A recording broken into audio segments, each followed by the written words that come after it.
Save this shit. This needs to replace Upload our it. This needs to replace our intro video. Fucking A, it does. Jake pushing buttons and stressing the fuck out. Well, hi. Yeah, that's great. that's great content. Thanks, guys. All right, we're live on YouTube. Are we live on Twitch? We're live on Twitch. I don't know if we ever went on live. I see. I got alert. All what right, a twist! We're there. We're all over the place. Do you know all that I said about, okay, when I hit go live and you can go to Sinistar, I apologize. You just go whenever you fucking want, and I will trim the video. Don't even worry about it. I'm so glad you're hosting. Whenever you want. Oh, you have to do the intro again. Sorry. Okay. All right. Goose Fraba. Okay. Hey, guys. Jesus. Hey, guys. What does Chubby Checker, M. Night Shyamalama Ding Dong, and us have in common? We're full of twists. Today on... Wasn't that corn? No, I love corn. Reznor. Corn's so much better than 9 Inch Nails. There it is. Is that what you were looking for? Yeah. Don't Jonathan Davies scat over the intro. Do that twist. Oh, okay. Hey, everybody. We're actually starting now. Welcome to another episode of Press B to Cancel, your favorite podcast that goes live before it goes live. Yeah. And if you haven't guessed, today we are talking about twists or shocking moments or just kind of those wow moments in video games. I want to preface this. This will be a spoiler-filled episode. So we will announce our titles as we go. You can obviously turn us off if you hear a title that you don't want to find the spoiler out. Not off. Just skip ahead. Don't turn us off. Yeah, don't. Yeah. Stay tuned in. Just please mute our stream for 30 seconds. And never come back. Yeah.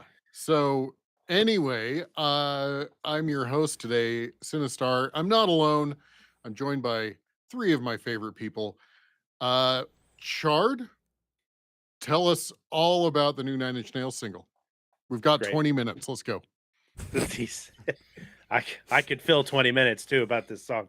No, it's good. No, things are great. 9 Inch Nails dropped their first single for the new Tron album, and I've been obsessed with it, obviously. So that's what I talked about the first 20 minutes of our startup of the podcast. So, and listen to it while we were talking, because I have no shame. Nice. Wolf, why don't you spend 20 minutes talking about Boingo? I think I've done that enough times already. However, I'm going to be honest. I had not realized that the new Tron movie was coming out in 3 months. Yeah. October. That kind of surprised me. Nice. Very close eye on that. Nice.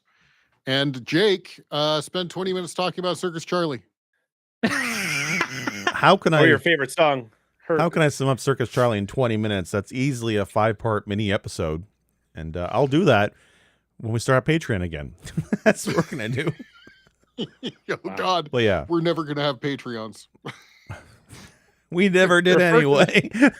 Please refer to the first half of the Twitch stream and come back to us. All right. So today we're going to be talking about shocking moments and twists and stuff in video games. I think each of us have brought 3. It's also likely that there may be honorable mentions brought up, etc. But I think we're going to go kind of in a round robin, or at least one direction and then back the other. I don't know. We'll figure it out as we go. But I'm just going to go in the same order that I did with the guest questions. Chard, what's your number 3 pick for shocking or surprising or twist moments? A lot of these games that I played that have these twist endings, I have a hard time grading what is the best out of all of them. But because I've talked about this quite a bit, I'm going to go ahead and start us off with, I think Silent Hill 2 has one of the best twist endings, or not twist endings, but twist in the game itself. The twist being, James gets called into Silent Hill. He gets a letter from his wife who passed away from a disease. That's how they premise it with. and he's gone looking for her, and he's come to town to try and find her, and he finds the doppelganger of her, and this, that, and the other. You've heard me talk about this game on numerous occasions, but the big twist is towards the end, once he finally gets to the hotel that she says she's waiting for him in, you find a video of basically what he did to his wife was kill her. He murdered his wife because she was suffering, and it was supposed to be a mercy kill. And his guilt is what manifested everything in Silent Hill and created the creatures. So, the game sets itself up so well with you looking for what you thought was already passed on, but then the character knows this entire time what has happened, but you do not know about it until that very moment. And it's just this holy crap kind of moment when you find that out. I know I watched you play through this, and I know I played through Silent Hill 2 a long time ago, but remind me, is this one of those selective amnesia things?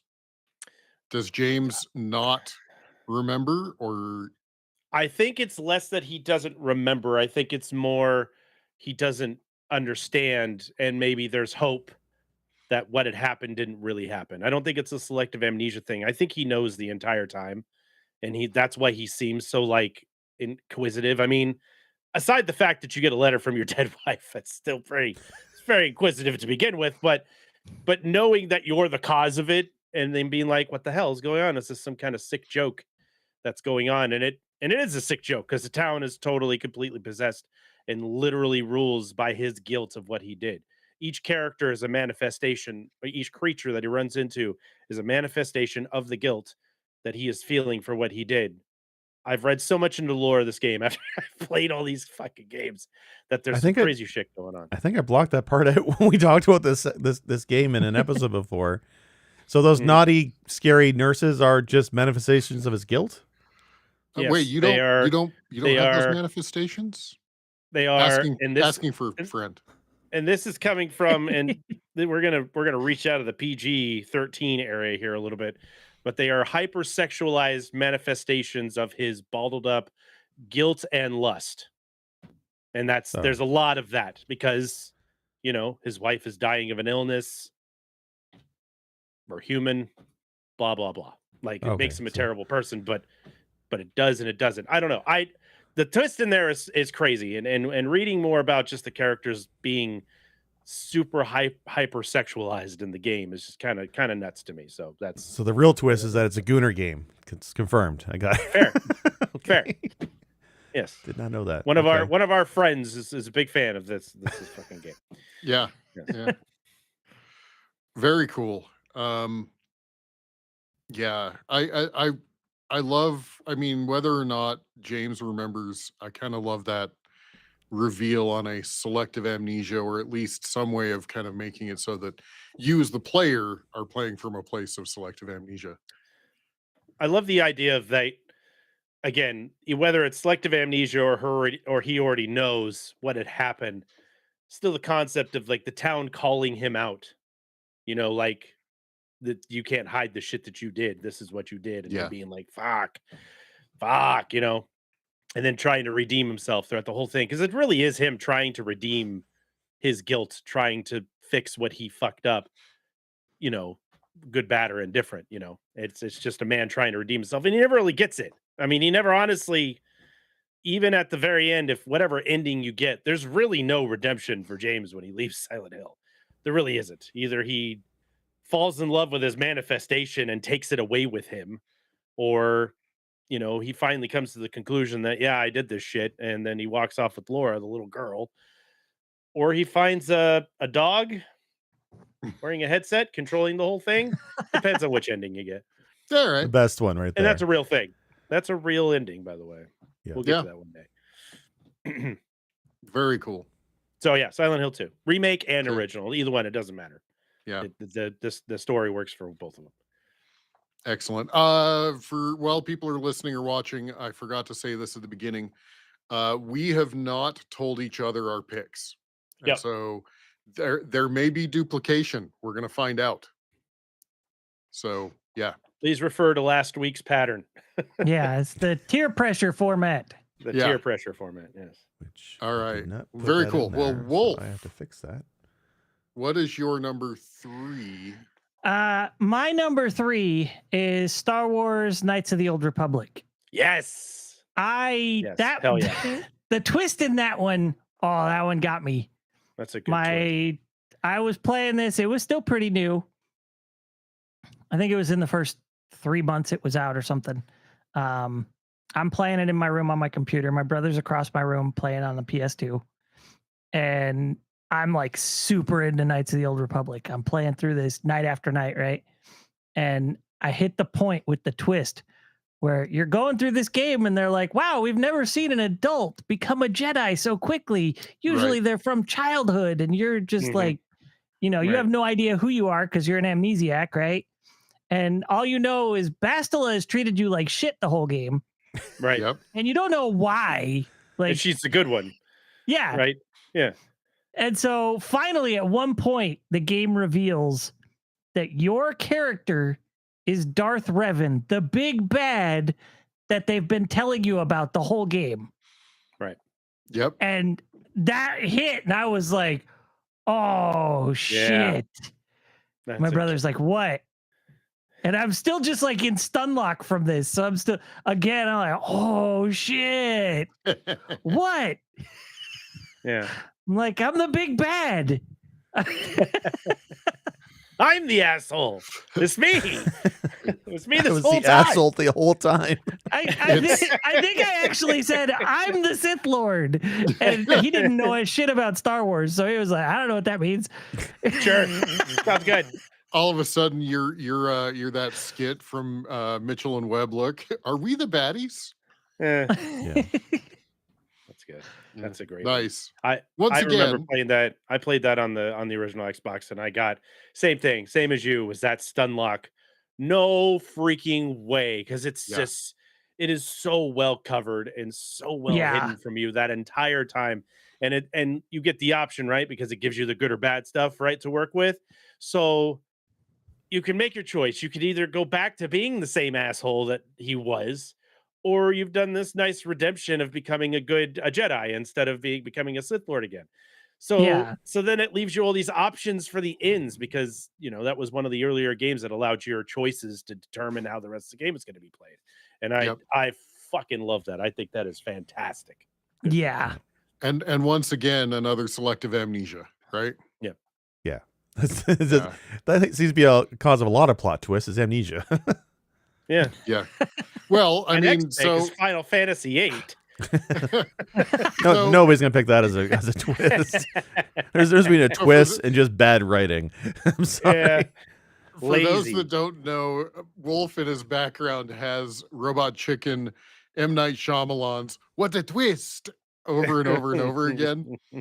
And once again, M. Night Shyamalan with selective amnesia, right?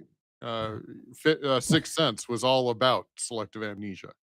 True. So yeah, dude died and he still went to work. So sorry, spoiler for Sixth Sense. We already said it was going to be a spoiler cast. Yeah. Remember, this guy died and still thought he had to go to work. Yeah. Remember that. Yeah, when you die, convince yourself you're retired. Well, how else are you gonna make your mortgage payments when you're dead? You gotta get to work. Gotta scare the children. That's how they do it. I love it. God damn it. Awesome. Well, that's a great pick. I also remember KOTOR playing and being like, I think it, like, I wasn't upset, but I think it was like that, like I couldn't process it as effectively as I needed to. So I literally like saved the game and like went and made dinner. I was like, yeah, that was one of those moments that just smacks you. Yeah. In the it smacks you in your consciousness and you're just like dumbfounded for a bit. Like, yep. Yeah. Yep. What do I do? I'm the villain. I had no idea. Yep. I didn't know. He didn't know, guys. He didn't know. He didn't know. He didn't know. He didn't know. He didn't know. Anyway. Well, that's a great pick as well, Wolf. Fantastic pick. I didn't even think about that one when I was generating my list. So that was the first one that came to mind. Okay. Dude, I was stumbling over that one a few times, but I figured somebody else was going to scoop that one up, so I wanted. That's awesome. I figured it'd get fair game. Nice. All right. Well, Jake, number 3. It's my number 3. Little old game I like to call Knights of the Republic. Let me tell you, that's got a twist. Did you pick it? No. Here's the other twist. No, that's the one you mentioned. Pretty much covers it. But I'm going to say though, it's interesting to me because I was also shocked for that too. This is one of the more shocking reveals of games I played when I was younger. I love how the battle's like you're going against Darth Malak and he's all mysterious. You don't know what he's like. He's launched a war against the rebellion. I also noticed that Bastilla is just an absolute asshole to you the entire time. Giant asshole. But it was weird to me, like the main character progressing so quickly. I didn't feel that was off, only because of earlier BioWare titles like Neverwinter Nights, which is another game I played the hell out of. And I always figure, like, for those kind of games, the quality of the writing, they try and pigeonhole you into the hero role, the hero, and they try and speed you along the beginning, right, to get you powerful quicker. So that's what I thought that was. So when it turns out you were actually Darth Revan, you were actually the master, and Malak was your apprentice, I thought that was pretty rad. The twist in this was pretty good. This is really go ahead. Think about that, but they sort of use the mechanics to sort of trick your brain into thinking, I'm just another hero. Right. No, I think that's great. But like that's one of my favorite games on PC to play. I've gone back a few times to try and go through it again. It's really quite a great one. It is why I'm kind of disappointed so much in the sequel, because the sequel, I think, tried a similar angle with some twists in the narrative, but that game never panned out like the first one did. The first one really does feel like a unique thing, and it's hard to replicate that in other games. So, yeah, my number 3 is Knights of the Republic. Love that game. I think it's great. That's one of the ones. That's one of the twists when Jeff in Discord mentioned this as a topic. I'm like, that's the one I want to put in my list because I remember this one pretty well. Nice. All right. Well, I guess we'll go on to mine. My number 3 pick is kind of an ongoing mechanic in Eternal Darkness Sanity's Requiem. There is a sanity meter, and everything that you interact with lowers your sanity. And once your sanity gets low enough, the game starts fucking with you. And not the player, not the character starts messing with you, the player.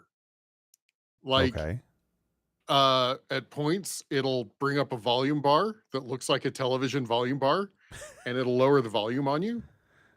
It'll move flies across the screen that look like flies are moving across your television. And then the one that got me the most, and this is epically good. I know which one. All of a sudden, Me too. Yeah. it freaks out like the game crashes, Mm-hmm. and then it boots back up to the title screen, and you go like load game, and there's no save games. Yep. None. Delete your save. And then all of a sudden, while you're like getting frustrated and freaking out about this, pop, you're back into your game. Yeah. So yeah, it's this, and this is only a handful of the mechanisms that it does. I can't even remember all of them, but I just know that it's meant to mess with you, not your character. And I love that. I like the fourth wall breaking on that and messing with you outside of the screen instead of, oh, my character's going insane. No, it's you. You're losing your shit. Like, it's actually you. So Sanity's this one I've definitely been wanting to play for a while. I need to hunt down a version of it so we can. Wait, is it a console game? Like what system is it on? It was on GameCube. It was on GameCube, and it was for the one that Sinistar mentioned specifically. Like, it does the reset, and you see the little like this, like it's reset on the whole thing. Good. Yeah, it's a mess. Like, and I was there the first time I saw it happen to a friend of mine. He was like, "No, what?" He was so mad. It'll ruin your day. Yeah, it is. So now the problem is if you play this on modern hardware, like that volume bar doesn't look like it looks like it was for a CRT it was those television. giant, like 3-pixel wide, 9-pixel tall green bars. Yeah. Yeah, it probably doesn't look as good on a flat screen as it would. And then, yeah, But of course, it was the exact same volume bar of the TV he was playing it on. Yeah. Right. And then, of course, like one of the better ways to play this is to play it on the Wii, because the Wii will play GameCube, the mini discs, and obviously that GameCube boot up is not a Wii boot up, so it's pretty, Right. When it crashes, it's Right. kind of a little bit of a break there. But on the OG hardware, on a CRT TV, this game was fantastically perfect at making you question what the game was doing. Yeah. Yeah, So that's one I need experience for sure. Yeah. And I actually streamed my playthroughs. And it is very cool when you play it. There's three paths there's three paths that you can choose, and you actually get a full ending if you do all three paths. So you'll play through it 3 times if you want the full ending. So yeah. But anyway, so that's my pick is the insanity messing with the player on Eternal Darkness, Sanity's Requiem. So good all pick. right. I have to play that game. That's one I've not played. Same. What's very cool is on emulators and on the Wii, since it's a modern game that uses modern graphics techniques, it will actually upscale on emulators. It will upscale effectively. It looks good. Looks great. Yeah. So Cool. yeah, and on the Wii. Nice. All right. Well, do we want to go back around the other way? So I do my number 2, or do we want to go to Chard and have him do his number 2? I try not to Go number Chard. 2 in this You know, chair. That's let's- kinda gross. How about we go me? Because then Jake will get an option before others. Somebody do. steal my picks. There. I feel like That's Chard all of a true. sudden. I don't understand why. Now you'll understand. Now you get it. Now I feel like Johnny Cash and Nine Inch Nails stealing all my favorite songs. I tell you. All right. So my number 2 pick, and Jake, I'm sorry. I swear to I'm God. sorry pick. because If you literally is- picked my pick, I'd be so pissed off. Right? no, you haven't played this game, and you're going to be upset about being a spoiler. So I'm sorry. It's fine. Half-Life 2. Oh, Odds are, I know the spoiler. Okay. he's probably watching videos so he can talk about it. There's a moment. So as you're playing Half-Life 2 and you're progressing through, I can't remember the city name.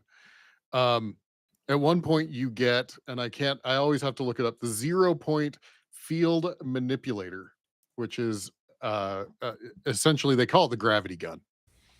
And what it does, so you get regular weapons, you get, pistols, you get, machine guns, et cetera.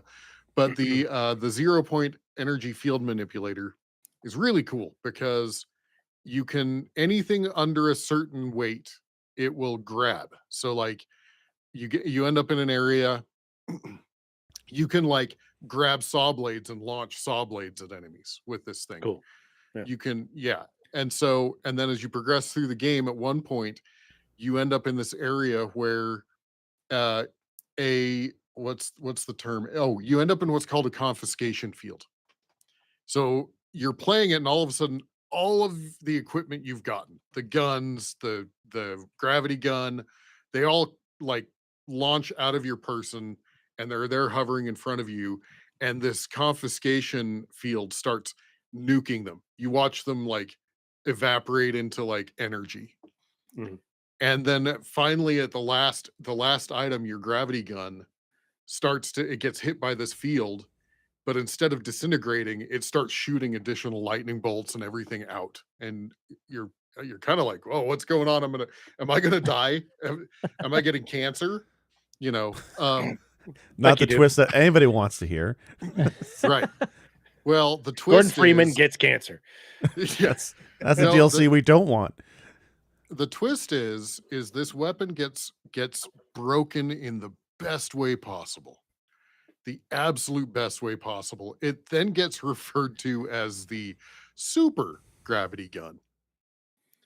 And all of a sudden, they're like these wall consoles. You can rip them off the walls and launch them at things. They're the enemies. You rip them up and they turn into ragdolls and you can fling them at each other. You are literally just, you feel like God. Yeah. You start grabbing like Rise of the everything in Triad. this game. Yeah, you start grabbing everything in this game and just launching it everywhere. Yep. It is one of the coolest weapons ever. And it's also one of those moments where you're watching your other weapons disappear and you're like, no, I spent all the time collecting those. But the game's like, no, we've got something better. Yeah, don't worry. Don't worry, pal. Don't cry. Don't cry for me, Argentina. It's fine. Yeah. So the twist is the super gravity gun and just how absolutely you convert from a regular first person shooter to now you are a god mode first person shooter. It's very cool. Do you lose it by the end of the game? Or do you still keep it? You still have it? I think you hold on to it through the rest of the game. I know, I think it's in episode 1, if I remember right. Yeah. Because I'm just thinking for like, I know Half-Life 3 has been rumored for a while and where they would go with the story for that one. I'm just curious, are they going to like Metroid you and take away all your power, or are they going to continue with that kind of level of power? It could be interesting. Oh, according Make you a to different this character. According to this wiki, at the start of episode 1, it's no longer supercharged. Oh, so ran out of juice. Okay. Yeah, well, I mean, it gets you rub your magnet on it and it demagnetizes it. And it's exactly. like a credit card. You degauss it, right? You degauss it, yeah. You remember, I could do it on this monitor right now. The whole. Well, guys, I getting the impression that this is maybe a game I should play. Maybe I should play it this year. I don't know if I have the time or the hard drive space for it, but maybe I'll check out this Half-Life 3. You're calling it Half-Life 1. Clear off both game? Death Stranding and BG3. I think you Jake, have plenty of space. It's at least a gig. It's pretty big. I only have one hard drive full.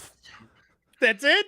There are some absolutely epic moments in this game. Seriously. Ravenholm is an epic moment. Ravenholm is great. And that is as far as I got when I played it originally, when it came out originally 20 years ago or whatever it was. And that part is cool. I dig the gravity gun shooting the saw blades. Really freaking cool. I just wish the rest of the game was that cool. But I admittedly, I did not get that far after that point. I just remember a lot of like going between zones. I remember a hovercraft thing and then the physics puzzles. And it just, I don't know. I love the hovercraft bit. I love to argue that the rest of Half-Life 2 is just as cool, if not cooler. I don't know. I am going to play it though. The ending sequence you described does sound really awesome. It reminds me very much of Super Metroid when you get the hyper beam at the end of the game and you're just plowing through everything. That's what it feels like, and that's a cool thing. The feeling of being badass is awesome. Yeah, the super gravity gun. I'm not kidding. When I started playing with that, I was like, "Am I God? Oh my God. Have I become God?" Wow. All right.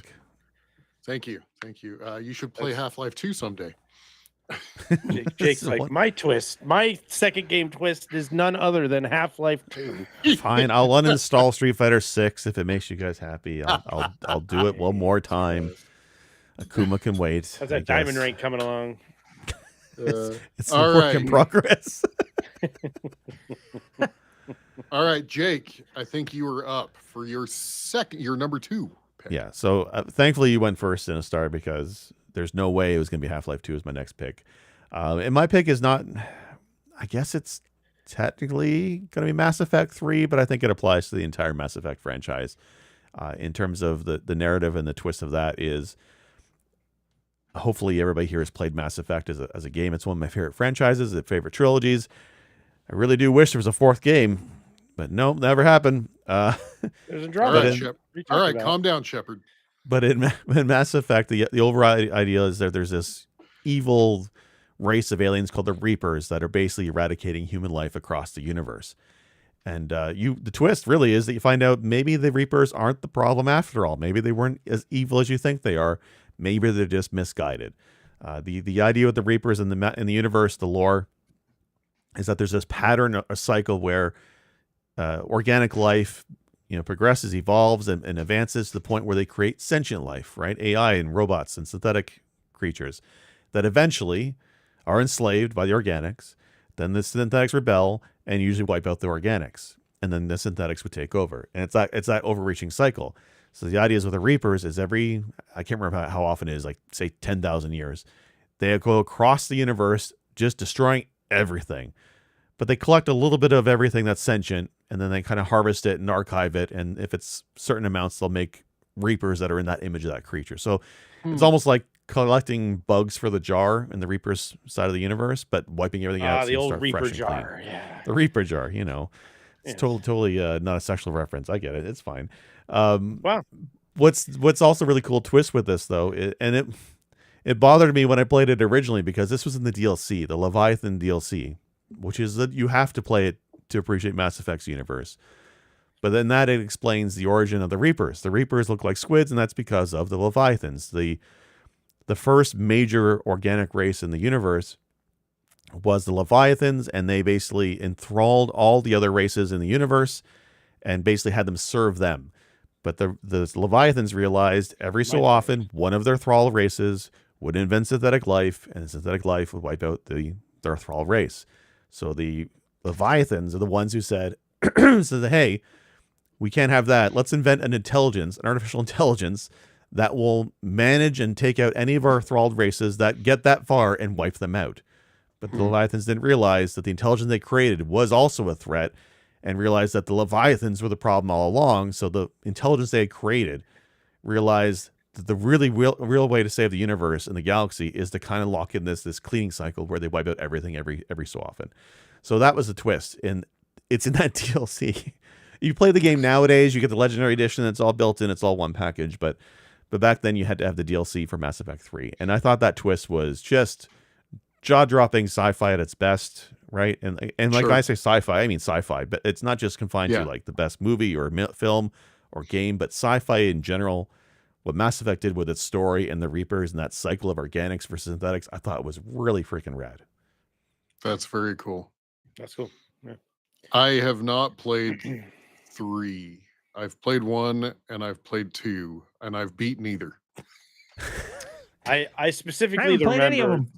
I specifically remember the ending of 3, walking towards, I guess the Crucible. Whatever. It was like a bomb. Yeah, you're walking towards the Crucible to shut it off, and Shepard's just getting himself fucking nucleared as he's trying to approach that. And for some reason, out of everything in those 3 games that I played, that one is seared into my brain because it was like this guy was actually sacrificing himself for everything, and that was a wacky ending for me. I thought that was really cool. So I went, no, this is a really good series. We need more.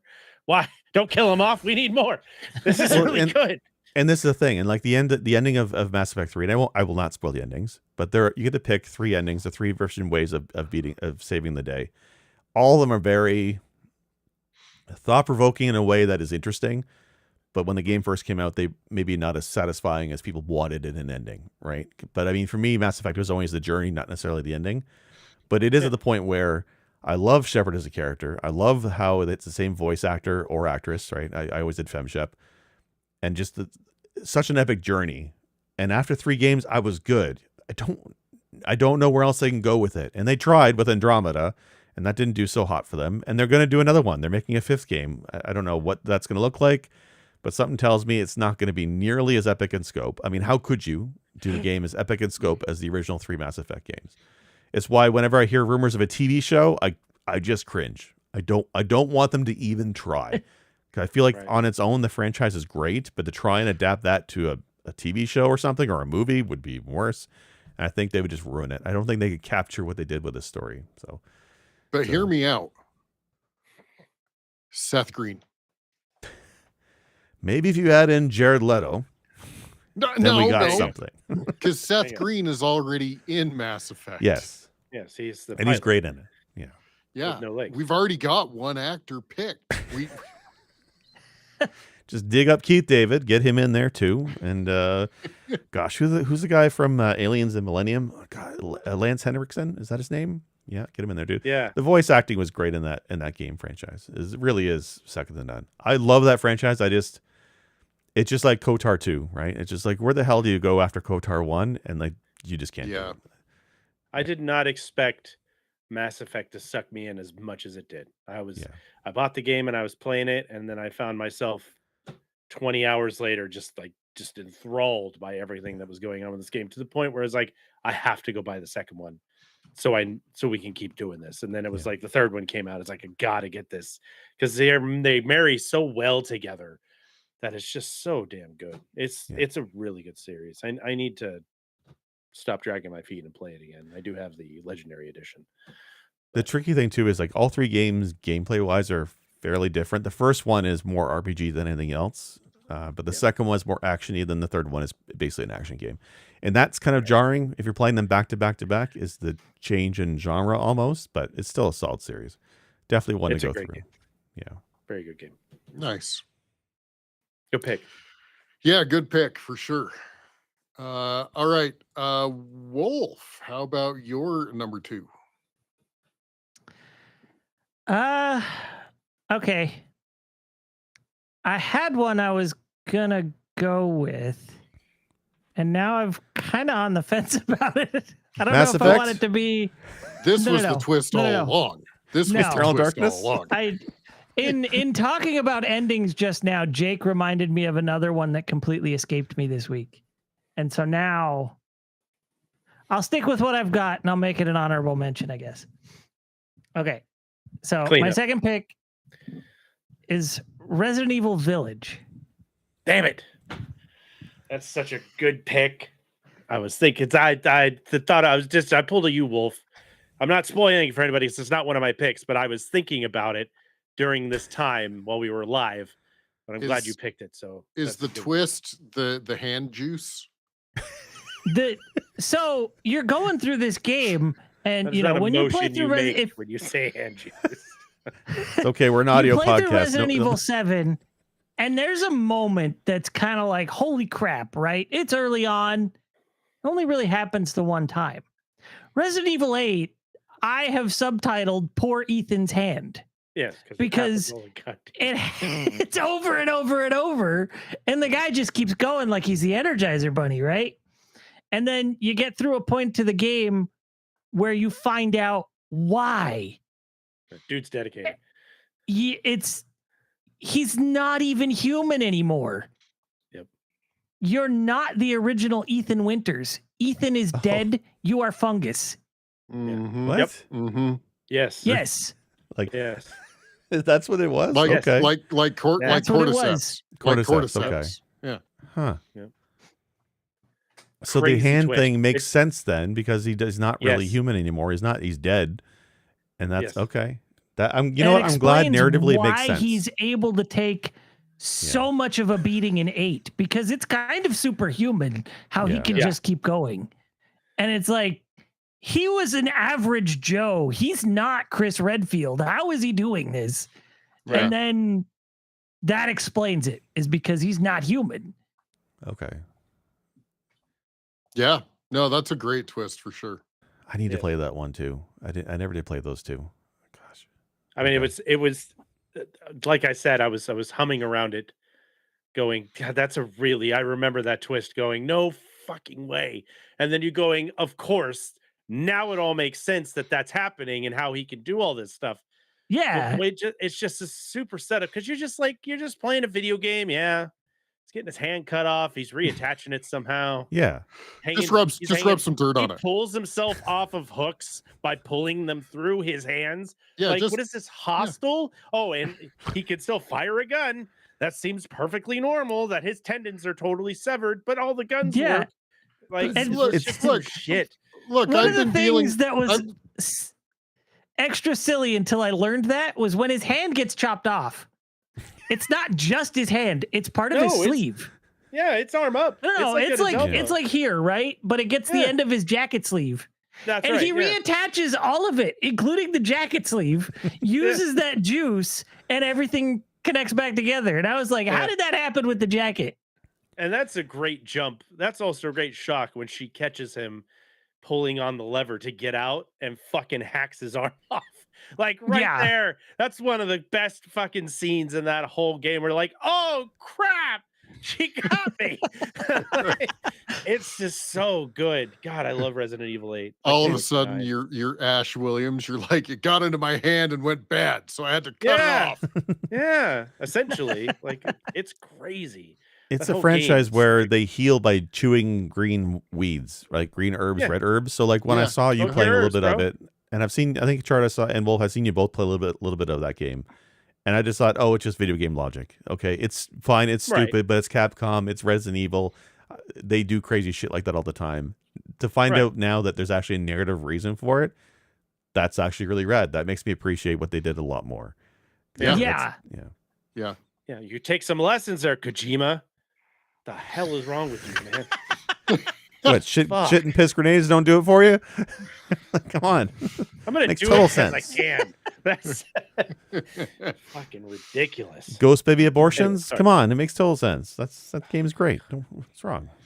Yeah. No, Yeah. both Resident Evil 7 and 8, I think were great callbacks to like it brought me back to Resident Evil 7 and 8. Definitely pulled me back Yeah. in, and they've been such great extensions on what they were doing. And yes, Wolf is correct, but again, like Jake said, I just chalk it up to video game logic. Pouring fucking liquid on your hand and you're suddenly healed, fucking whatever. That's great for me. But then Yeah. as you find the twist in that field and you're like, no fucking way. Like, no, well, all of it makes now it makes perfect sense why all this stuff's working, but really, man? Like, I just thought the juice was that good. I just thought it was really good juice. Right?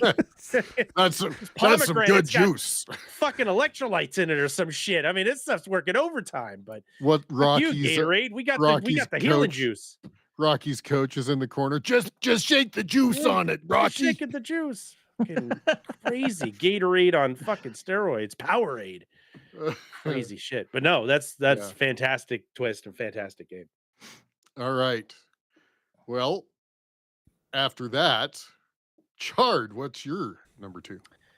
I've been hovering around a couple of them, but one was brought up today, and I thought, you know what, we're gonna go with it. I'm gonna do it. So we're gonna go back to some classic Chard Monk lore in the yesteryears, and we're gonna talk Final Fantasy, and we're gonna talk about one of the greatest Final Fantasy twists. And no, not 6, not Kefka blowing up the world. That's been beaten to death. I want to talk about Final Fantasy X and the ending on Final Fantasy X. This ending has got to be, and I don't care if you hate Titus or Titus or however you want to pronounce it. I don't care if you have issues with him being who he is and his father issues and all this shit. I'm going to tell you right now that once you have a connection with all the characters that you play with, and the ending of the game, you finally beat Yevon, you destroyed Sin, you found out that Jet was Sin, your father was the fucking baddie the whole time, you defeat him, then you go after the basically God of this religion, and you defeat God of this religion, and then it turns out that the main character the whole time was a fucking dream. The whole time. You did not exist. You were manifested and became a dream. So and it's you the Dallas. disintegrate. It's the Dallas ending. Basically, like you just like the scene of him holding Yuna from behind and her like losing her shit and then him evaporating fucking kills me every time. It is such a fucking twist ending that you were like, wait a minute, really? So And all the he's shit. just a You dream. can shake your head all you want. What? No, I've never, dude. I've only played like the I know, first less than an you hour. don't So is appreciate good games. Titus Don't understand. the dream or Titus- the whole? Titus and Orin are both dreams. They are both manifested into the new Xanarkand. Yeah, they're manifestations of the anima or something, right? Yep. I love that this is just blown up Jake. He hates I it. mean, I'd He be hates it, pissed if but it's that's such a what it good one. was. And I had put in 50 billion hours. Well, now into you don't yet have to another worry Final about Fantasy playing game. it. I'm saving you time. I won't have to install that one. Yeah, thank you. Was Orin real? No, Orin's not real. You lying sack of crap. No, No, they Orin were- was they were real, like- but he was, Was he real? pulled in from the. They were manifested differently. Orin is from the spirit That's realm. right. But they're still both He's manifestations. essentially But the fact- out of the life stream, right? Yeah, Whereas He's Thank not you. really Titus- real. He's from the live He's not stream. real. That's different. Point Titus is is- an imaginary friend, whereas Orin is a ghost. Yes, that's okay. They're both not real, but not real in their own way. A quote from the movie The Crow comes to mind. Yeah. This is the really real world. There ain't no coming back. Yeah. There ain't no coming back. No, I thought that was a really good plot twist at the end of the game where that game is full of them, right? You're in this place, you join the summonings, you've this giant fucking space whale that's destroying worlds, and you have to stop it. So you're going on this pilgrimage to find out that the pilgrimage is about the caller. The summoner's gonna sacrifice herself and die. And you're like, no, we can't have that. And then you find out that the guardians are the ones that become fucking sin, and the cycle has to continue, and this, that, and the other. And then you go full stained, you break the cycle. That's a deep cut. And you fucking you go in there and you kill it, and then you're like, you know what? This ain't good enough. We're killing God. We're going all out. We're destroying this religion. Screw it. And then you fight a symbol that is apparently God, and you beat the shit out of Yevon, and then all of a sudden you all vanish and everything's hunky dory. And roll credits. And then Yuna becomes a teeny pop star, and Final Fantasy X2 exists. So maybe if Titus was in Dream, we wouldn't have Final Fantasy X2. If he's a fucking dream, how is he a Blitzball star? Isn't he like a Blitzball celebrity or something like that? Or is he like he's king of Blitzball? That was in the past. That was in the past. So he That was used to before exist. Anakin was destroyed. Did once exist. Yes, he did exist. He wasn't just manifested into reality. He was manifested into that time. So did the Blitzball League just think he retired and came back to active duty or something like that? Like They're just happy to see him. Walken needed players, man. He didn't give a shit if he was real or not. Okay. The guy needed someone to play. He needed a star Blitzball player. He had to win. I mean, I always took it. The Abes are assholes. Okay, so you're gonna draft a ghost if you have to. You're gonna do what you can if you got to fucking weigh the scales. You know what I mean? I always took it as they pulled him from that moment in his life. Yeah. But Titus lived on in that life. He lived his full life. But the manifestation of Titus that they needed was from that point in time. So that's what they used. It's a multiverse thing. They're like, hey, you're young and buff. Scoop. They needed the young Titus who had daddy issues. They didn't need an older Titus who was over it. Come join us. You guys use all the pretty words. Yeah. They do use a pretty word. Come on, you're still mad at your dad? Come join us. We need you to beat his ass. I mean, you're not gonna get Titus that's like, yeah, I forgave him a while back. They're like, well, fuck this timeline. We gotta go further back. He ain't gonna stand a chance. We got to get real mad, Titus. What a weird. That game is so weird. I wish I could get into that game. I really do wish I could. Great. It's so good. It's such that's a hell of a twist there. That's a cool twist. That's a twist similar to, hey, I'm fungus.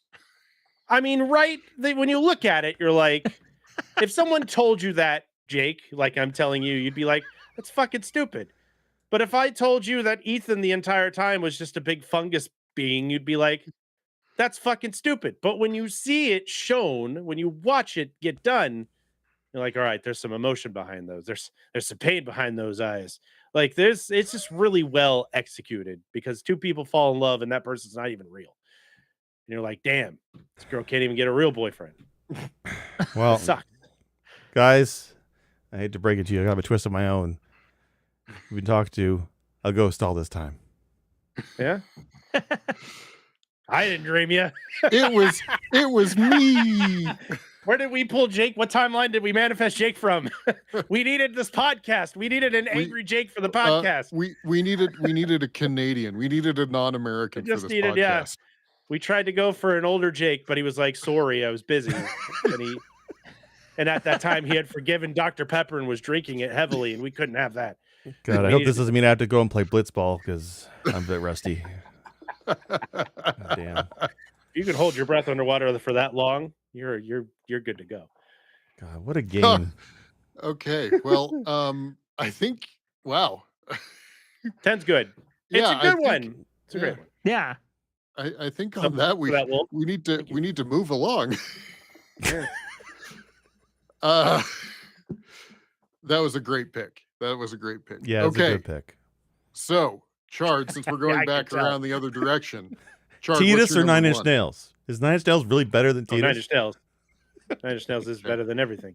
All right, number one, Chard. Number What's one. your number I one? got to go back. Okay. What was my? Oh, this is a good one. I'm really impressed with this one because this one was kind of the first one. I was trying to dig deep. You know, I was going to talk about Dead Space, but we already kind of covered the wife being alive but not being alive on the first one, and I didn't want to kind of repeat the same trope. So I was trying to think of all these different things, and I remembered specifically. I was like, this game. I remember playing this game, and I actually streamed it. I played it a couple years ago at this point, and it was janky as fuck. But I fucking love this game. They did the remake of it. It was released on PlayStation 4 as a remake because it was originally on PS2. It's super simple. The concept of the whole game is you ride around on a fucking horse looking for giant creatures, and you defeat them. That's the point of the game. There's no enemies outside of the creatures. The map is huge. You use the sunlight to guide you to find these things. We're talking about Shadows of the Colossus. Now, the beginning of Shadows of the Colossus and the company, the studio that made Shadows of the Colossus and The Last Guardian and ICO and all these games, they're very, very minimalistic and very simplistic, but mostly like puzzle-oriented kind of stuff, right? And even the battles with the Colossi are very, very, they're puzzle-oriented. There's no two ways to do it, right? I mean, there's one way to do it, but not all of them go the same way, right? They all have different locations. You got to do stuff.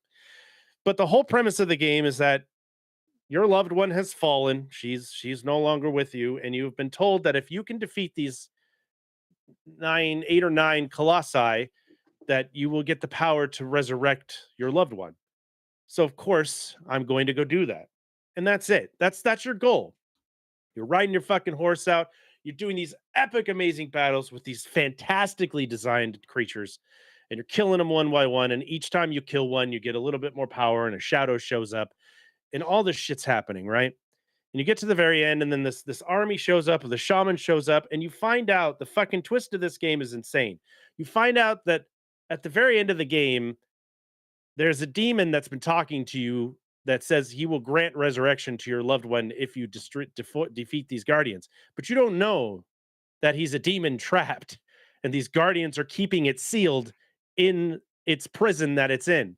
So you effectively kill all the guardians to release it from its cage, and then he possesses you and then begins to attack the shaman that's there to try and, to stop all this shit. And he's going to go rule the world now, but you're too weak and you still somehow get defeated. And I forget what his Damien or whatever the creature's name basically goes back into its cage. He gets summoned back into his cage from the shaman. He takes the main character with him into said cage, but he still grants your wish and resurrects your loved one.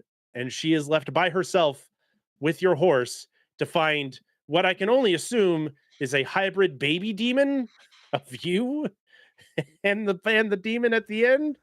And she takes care of it. But you do all this fucking work. You fight these giant creatures to save your loved one that perished, all to die at the end at the hands of a possession. And then she still gets resurrected, but you don't get to be there for it. It's such a mind fuck. That game was such a twist where you're like, oh, I'm the bad guy. I did the bad thing. I didn't know this was a bad thing. I was doing the right, because it's so simplistic.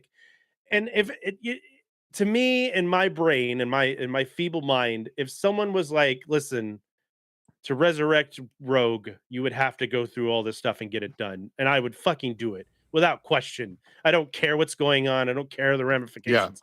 I will go do it if I am being promised that this can happen. And then you find out at the end, after all this, that you fucked up real bad, and it just hits a total emotional toll on me. It's like, damn, I killed all these innocent creatures for this, and I'm the asshole. This is very similar to the twist. This is an honorable mention to the twist in BioShock, where the whole time the this guy that you think is on the good side is, would you kindly do this? Would you kindly do this? Well, you're just tearing down all of the stuff that's preventing the bad guy from succeeding. Right. Right. Exactly. So yeah. It's crazy, and I love how simplistic and how like just I guess quiet that game is. The game is so simplified in its Yeah. storytelling, and it's just done all visually, and it's just done all in this different level that you are led to believe that you are doing the right thing, and you are totally not doing the right thing at all. And I love that twist. I think that's one of my all-time favorite what the fuck moments in a game easily is that one. That's a great one. That's a That's a great good one. one. I need to play that game. Yeah. There's a lot of these games you've mentioned I have to play today. But that's a great twist to that game. I always thought the game was just very, like you said, simplistic. I thought it was a very artistic, very atmospheric, very neat, but I had no idea had an ending like that. That's a It's pretty got a impactful really Yeah. good and you don't even feel it. Like the best part is that you feel like it's that kind of game, Jake, the whole time you're playing it. Right. I'm just going out and knocking these things out. That's all I'm doing. And it's not until the very last like 10, 15 minutes of the game where everything happens and you're like, oh fuck. Oops. Yeah. Like Yeah. Are we the I left baddies? the oven on. I Yeah, put are we the tinfoil in the assholes? microwave. My Yeah. bad. Like that's how quick that shit. Yeah. You know what I mean? Like, oh god, I blew up the house. It's cool. It's a cool Yeah. twist. Yeah, for sure. Very good choice. Very good choice. Okay, Wolf. Give All us your right. number one. My number one is it's a Silent Hill game, but it is Silent Hill Shattered Memories. Gotta play that one. So this one, unfortunately, I'm about to spoil it for you. I'll mute myself. I loved Silent Hill 1, right? So when Shattered Memories came out, I was like, oh, cool, a reimagining. So I was expecting it to be pretty similar. And for the most part, it was. But you're playing through as Harry and looking for your daughter after the car accident, just like it was. Well, at the end of the game, things start seeming a little off.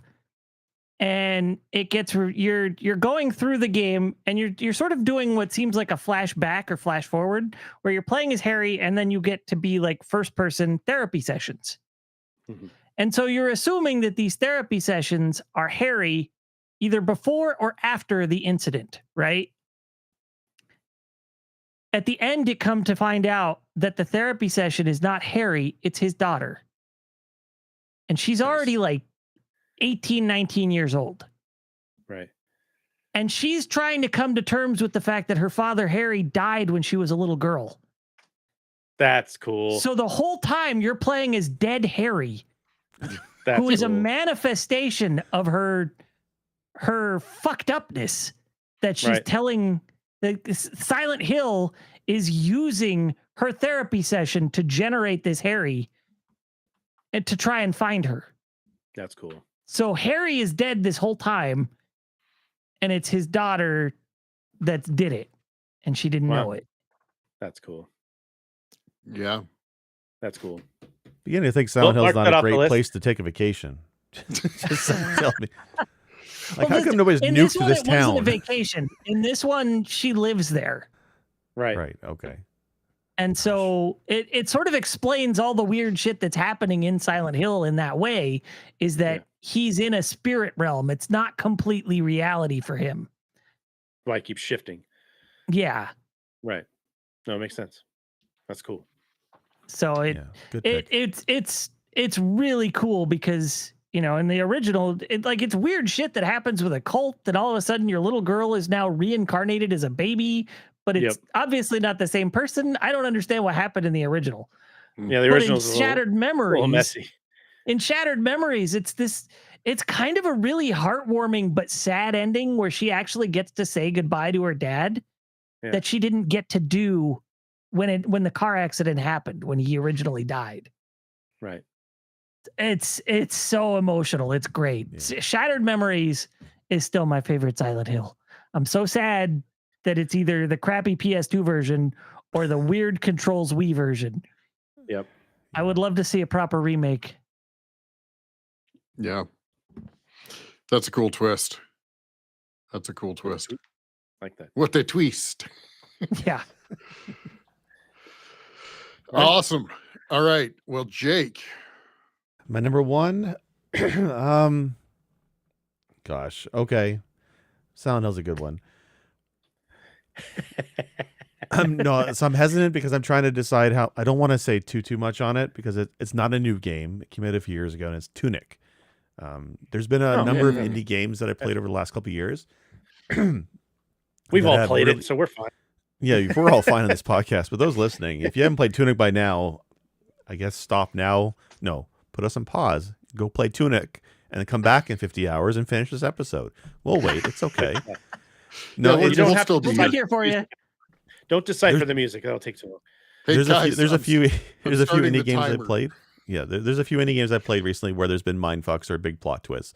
And so I was trying to narrow down which one to pick, right? And Tunic is the one I'm going to settle on. And I guess the biggest twist for me is the game is not what I thought it was. And I've said this before on previous episodes. When you spin up Tunic, it really at first feels like, oh, it's Legend of Zelda meets Dark Souls. Cool. And that's what it is. But very at the cute. moment, very cute, but it's some combat was hard and you die and there's a bonfire and it's the whole thing. Right. But when you play the game, the first time I went to the statue, I think it is the statue or the bonfire, the statue thing you spawn at, you hit a button and it opens up a menu.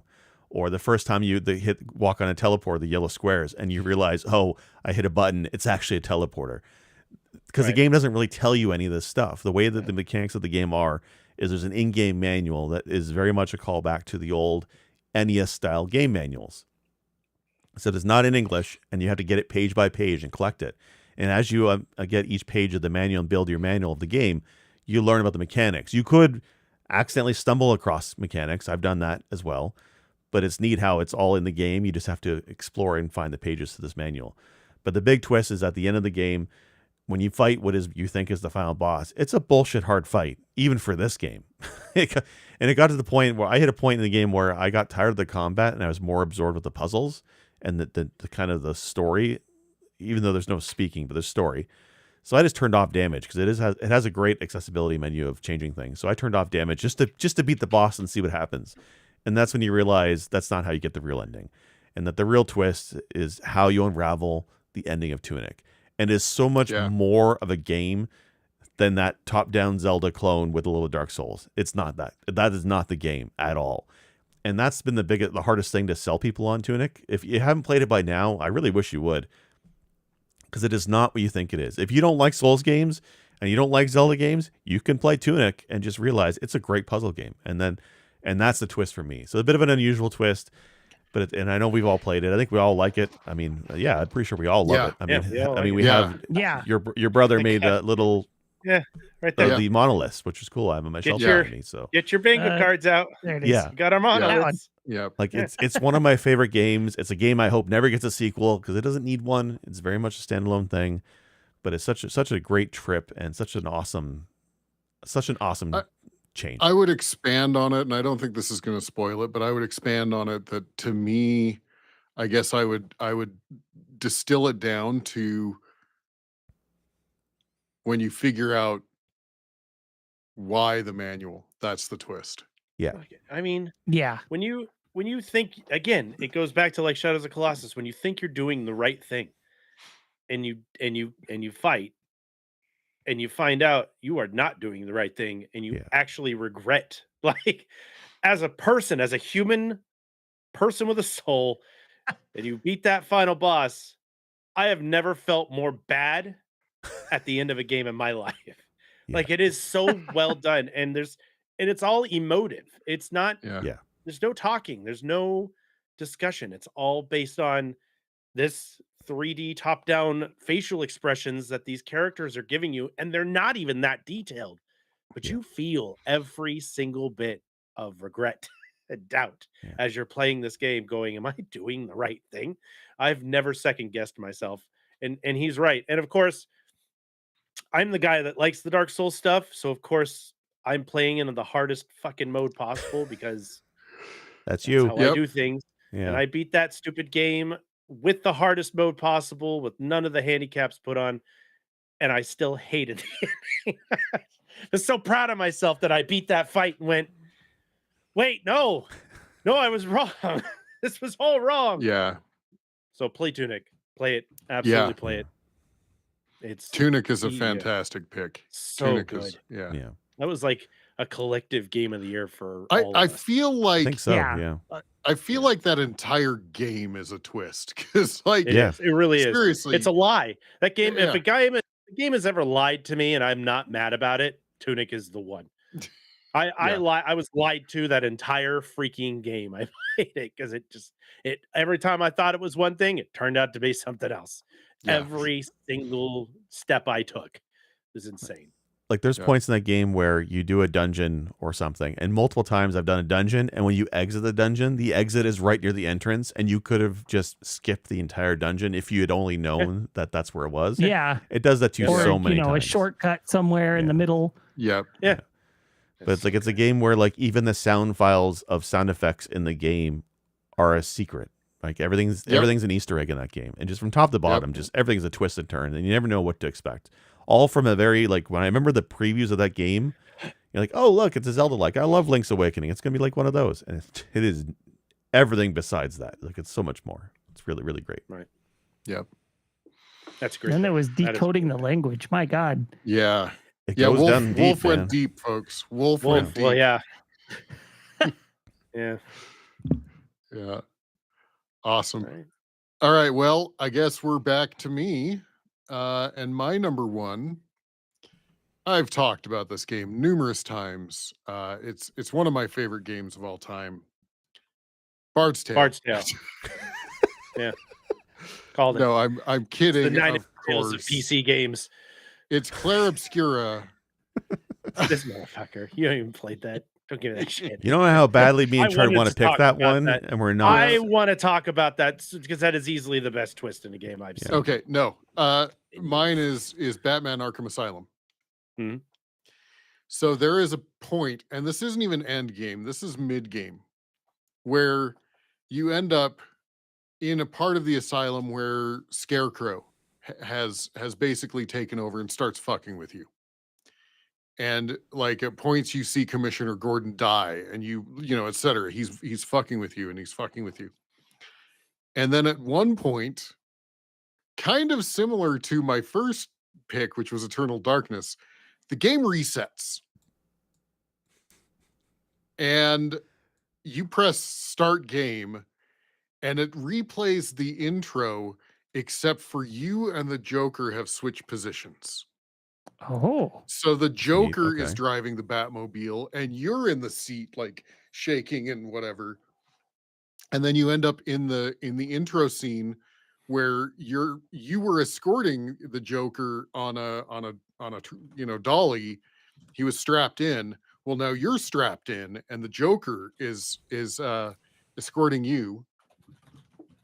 And oh, dear Lord, Mr. Grumpy Duck, fuck 8-2. Anyway,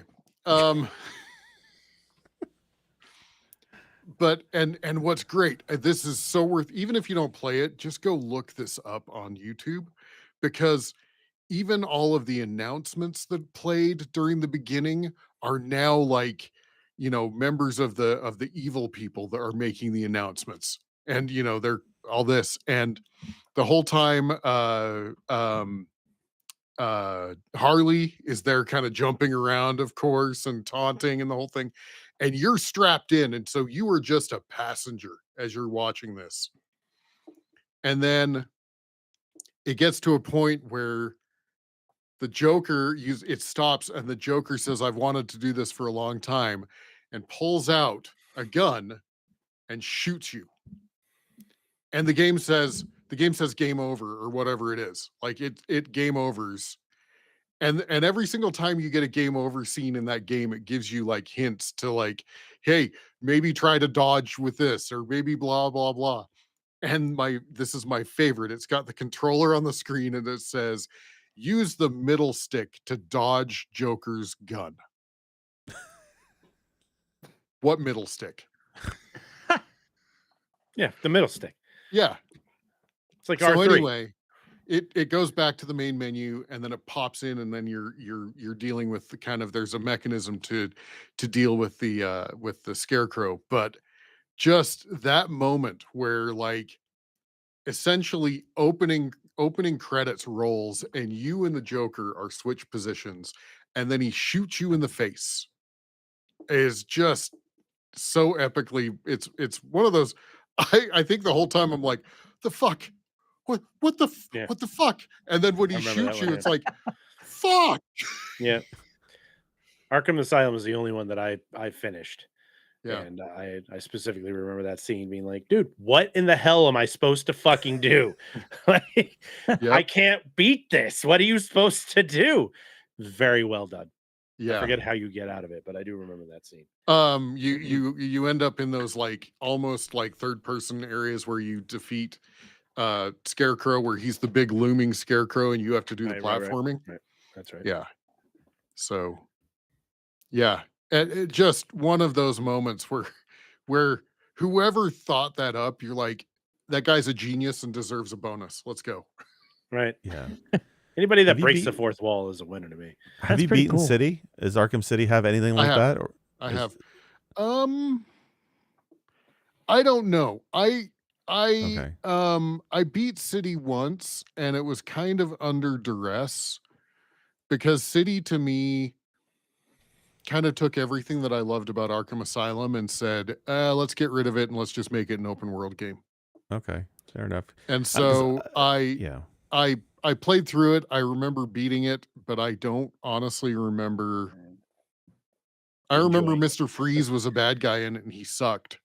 Yeah. That's fair. No, because I never beat Asylum, and I wish I'd, again, another game to my backlog of games I need to beat. Here I'm thinking this week, wow, I beat Death Stranding. What else am I going to play? I have nothing to play, but you guys gave me like 5 games to play. But I Just I spend a always like Friday with us and you'll find a bunch of games you need to fucking play. Yeah. But yeah, I really want to go and play Arkham Asylum all the way through. I started it years ago, and I would love to go back and finish it. I did play more of City, but never finished it. That's a hell of a twist, and that's also kind of the twist I'd want in a Batman game. Like the Joker Batman dynamic is always fantastic, and the whole idea of going into the asylum with the crazies, and the crazies are the one that are flip it on its head. That's an awesome twist. Yeah, that's a one of a kind game right there.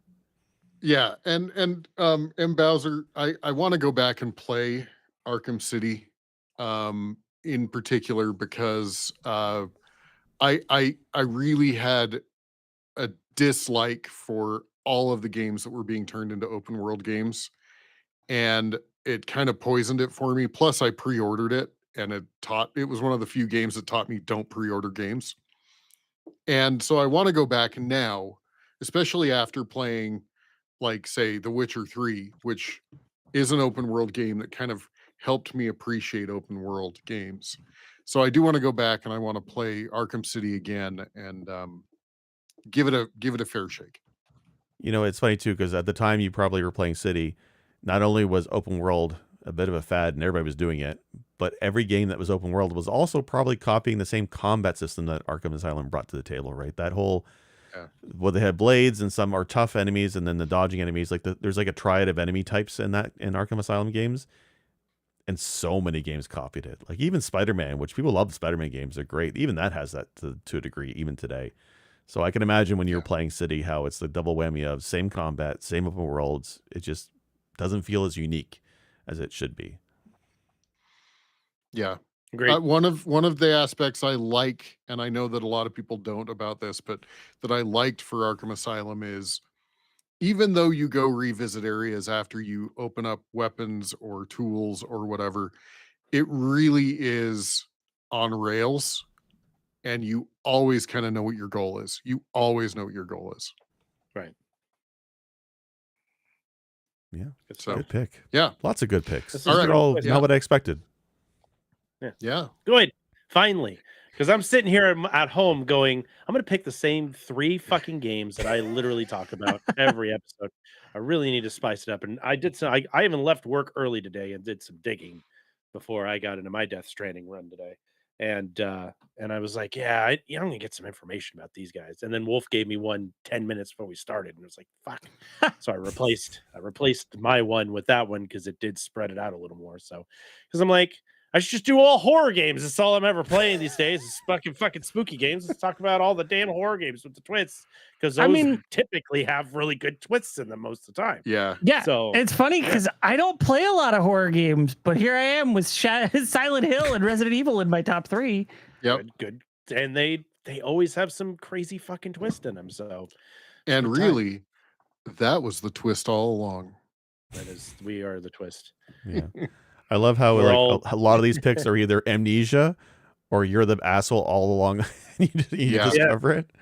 That's great. Well, there's nothing worse than thinking that you are the protagonist, and then you find out halfway or at the end of the game that you are the antagonist the whole time, and you think you're doing the right goddamn thing. It's the would you kindly thought process, right?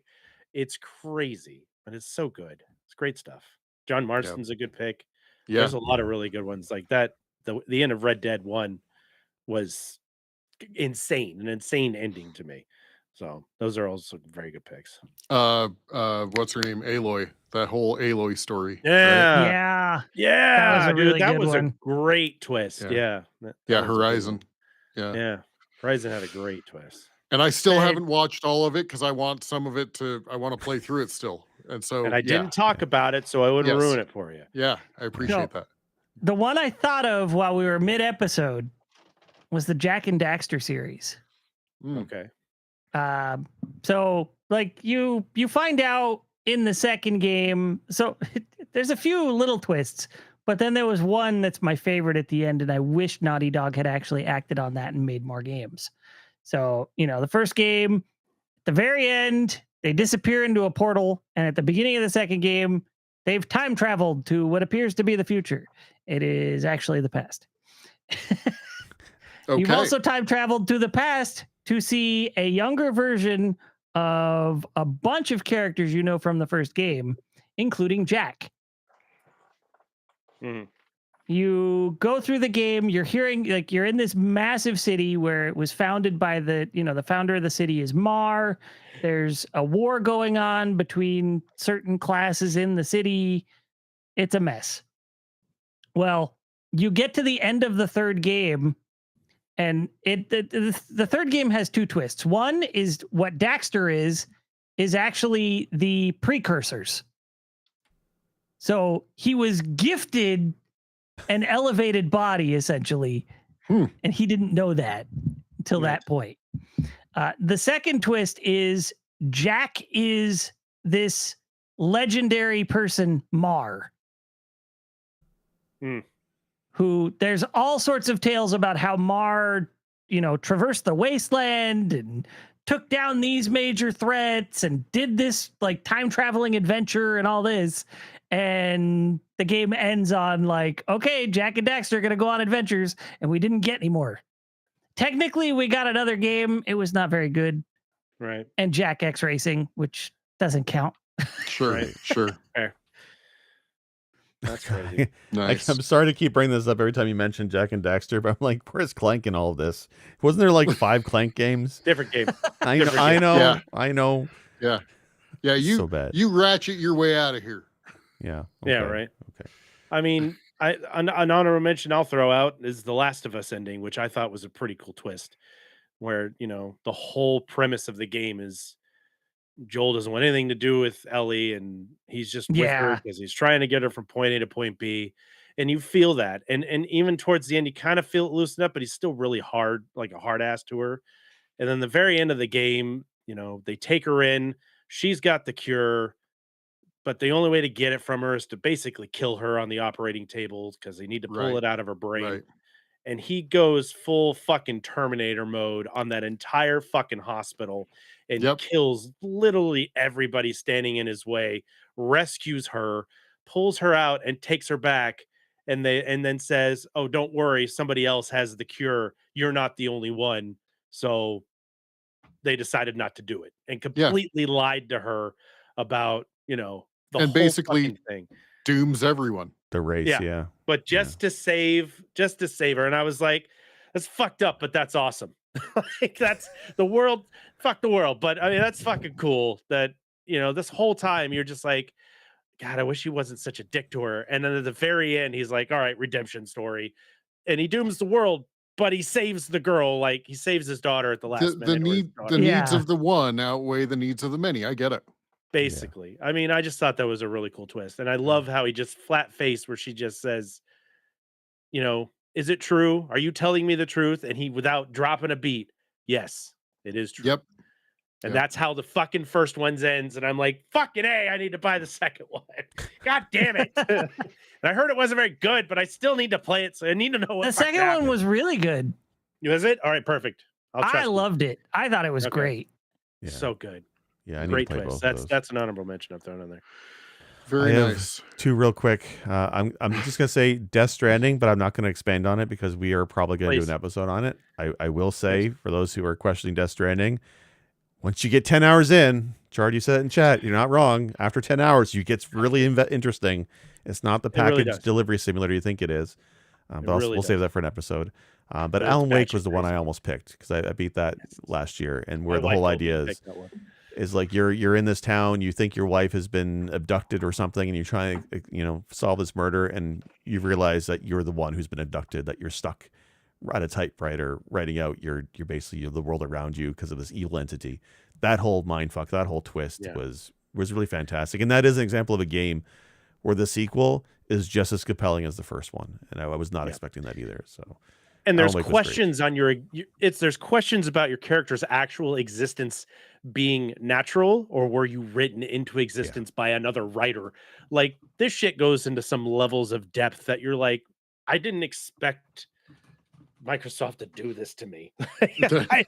This is so good. It's Alan Wake was one my wife absolutely adored watching me play Alan Wake, and Alan Wake 2.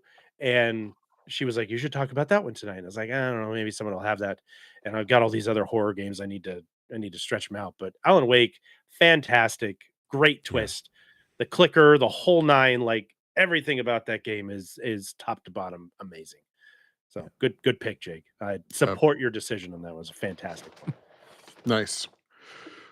Well, I do not have any honorable mentions, so I think we're coming up on a pretty good amount of time here. So I'm not gonna go around. Anybody have anything that they want to call out? I know if you're watching live tonight, Chard probably wants to call something out. Oh, I'm gonna stream in like an hour or so. I'll be Silent Hill.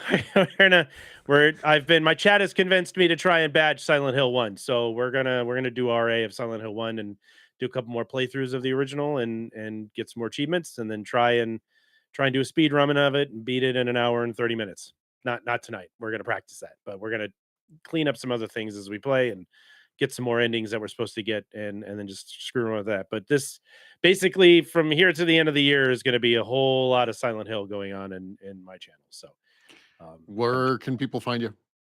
www.twitch.tv/chardmonk. You will see an animated idiot talking through a mic. It'll be a good time. Okay. Wolf or Jake, anything? Not this week. No. Okay. Well, we are also a member of the SuperPod Network. Go to superpodnetwork.com. You'll find a number of other podcasts.